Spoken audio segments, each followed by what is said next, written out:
Hey guys, അപ്പോൾ നമ്മുടെ പുതിയൊരു വീട്ടിലേക്ക് എല്ലാവർക്കും സ്വാഗതം.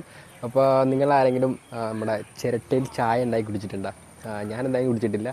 അപ്പോൾ നമ്മൾ ഇന്ന് നോക്കാൻ പോണത് ചിരട്ടയിൽ ചായ ഉണ്ടാക്കി കുടിക്കലാണ്. അപ്പോൾ നമുക്ക് ആദ്യം വേണ്ടത് കുറച്ച് ചിരട്ടയാണ്. അപ്പോൾ ചിരട്ട ഇവിടെ ഇഷ്ടം പോലെ ഉണ്ട്. ഒരു ചാക്ക് നിറച്ച് ചിരട്ട വെച്ചിട്ടുണ്ട്.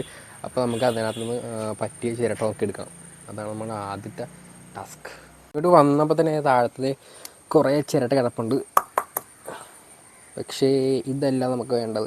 ഈ കണ്ണില്ലാത്ത ചിരട്ടയാണ് നമുക്ക് വേണ്ടത്. അതായത് ഇതിൻ്റെ മറുവശം, ഇതിൻ്റെ ബാക്കി ഭാഗം. ഗൈസ്, നമ്മുടെ ചാക്കിൽ ഇഷ്ടം പോലെ ചിരട്ടയാണ് കേട്ടോ. പക്ഷെ നമുക്ക് പറ്റിയ ഒരൊറ്റ ചിരട്ട കിട്ടിയില്ല. പിന്നെ കഷ്ടപ്പെട്ടാണ് ഇതെങ്കിലും നമ്മൾ ഒപ്പിച്ചെടുത്തത്. എല്ലാം മറ്റേ കണ്ണുള്ള ഭാഗമില്ല, അതാണ് എല്ലാം ഇരിക്കുന്നത്. വലിയ പീസൊക്കെ കണ്ണുള്ള ഭാഗമാണ് വന്നേക്കണത്. പിന്നെ തൽക്കാലം എടുത്തിട്ടുണ്ട്. കുറച്ചേ കൊള്ളുള്ളൂ, പക്ഷെ അതാണ് നമ്മുടെ പ്രശ്നം.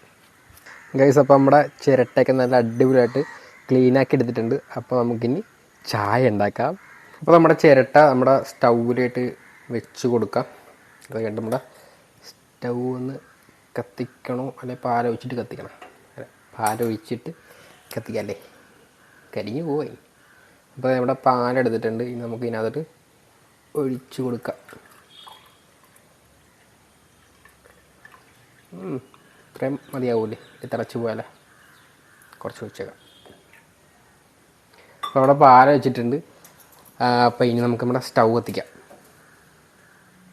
എന്താ ഗ്യാസ് വരാത്തേ? അത്രയും കത്തിക്കണ്ട, ലോ ഫ്ലെയിമിൽ ഇട്ടാൽ മതി.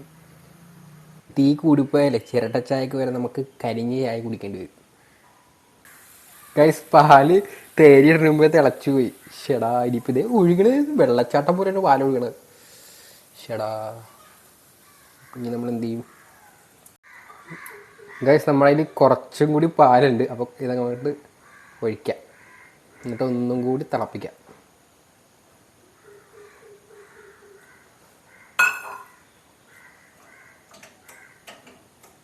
നമ്മുടെ സ്റ്റൗ ഒന്ന് കത്തിച്ച് കൊടുക്കാം. ഭയങ്കര കുറച്ച് വെച്ചാൽ മതി. ഒരു പക്ഷേ അബദ്ധം പറ്റിയത് കൊണ്ട് അങ്ങനെ ഇരിക്കട്ടെ. അപ്പോൾ ഇനി നമുക്ക് പാൽ ഏകദേശം ചൂടായതാണ്. അതുകൊണ്ട് നമുക്ക് ഇച്ചിരി നമ്മുടെ ഏലക്ക ഇട്ട് കൊടുക്കാം. അത് കഴിഞ്ഞിട്ട് കുറച്ച് തേയിലയും കൂടി ഇട്ട് കൊടുക്കാം. ഇത്രയും മതിയാവും തോന്നുന്നു. ഇട്ട് കൊടുക്കാം. എന്തായാലും കടുപ്പം കൂടിയാലും കുഴപ്പമൊന്നുമില്ല. ഇനി കുറച്ച് പഞ്ചസാര കൂടി ഇട്ട് കൊടുക്കാം കേട്ടോ. നമ്മൾ രണ്ടാമത് വെച്ചാൽ അതും പാല് തിളച്ച് പോയി കേട്ടോ. അതായത് നമ്മൾ പാല് തിളക്കുമ്പോൾ ഞാൻ ഓഫാക്കുമ്പോൾ നല്ലോണം ഇത് തിളച്ച് പൊങ്ങി പുറത്തോട്ട് ചാടുന്ന പറഞ്ഞാൽ വെള്ളച്ചാട്ടം. അതിനേക്കാളും ഭയങ്കര ഫോഴ്സാണ് പാല് പുറത്തോട്ട് ചാടുന്നത്. ഗൈസ്, ഒരു ചായ ഉണ്ടാക്കിയപ്പോൾ ഉള്ള നമ്മുടെ അടുക്കളയാണ് നിങ്ങളിപ്പോൾ കാണുന്നത്. മൊത്തം പാലായി. അപ്പോൾ നിങ്ങൾക്ക് ഇതേപോലത്തെ അബദ്ധം എന്തെങ്കിലും പറ്റിയിട്ടുണ്ടെങ്കിൽ നിങ്ങൾ എന്തായാലും കമൻറ്റായിട്ട് ഇടുക. അപ്പോൾ നമുക്കിനി ചായ നമ്മുടെ ഒരു ഗ്ലാസ്സിലേക്ക് എടുക്കാം. ഗൈസ്, അപ്പോൾ ഇതാണ് നമ്മൾ ഉണ്ടാക്കിയ ചായ. 1 കപ്പ് പാൽ വെച്ചാണ് ഉണ്ടാക്കിയത്. നമ്മുടെ ഇത് ഇത്രയേ ഉള്ളൂ. കളറൊക്കെ നമ്മുടെ സാധാ ചായയുടെ പോലെയാണ്, വേറെ എക്സ്ട്രാ ഒന്നുമില്ല. നമുക്കിനി ചായ കുടിച്ച് നോക്കാം എങ്ങനെയാണ് ടേസ്റ്റ് എന്ന്.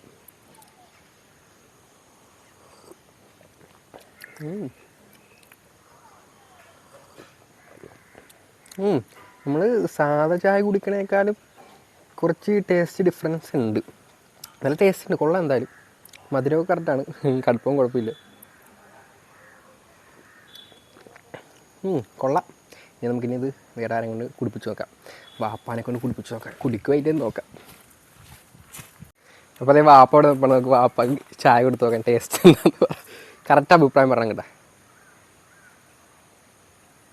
എന്താണ് മധുരം, ടേസ്റ്റ്, കടുപ്പം? സാധാ കുടിക്കണേക്കാളും അപ്പോൾ ഓക്കെ. അപ്പോൾ നമ്മുടെ ടേസ്റ്റി ആണെന്നാണ് പറഞ്ഞേക്കണത്.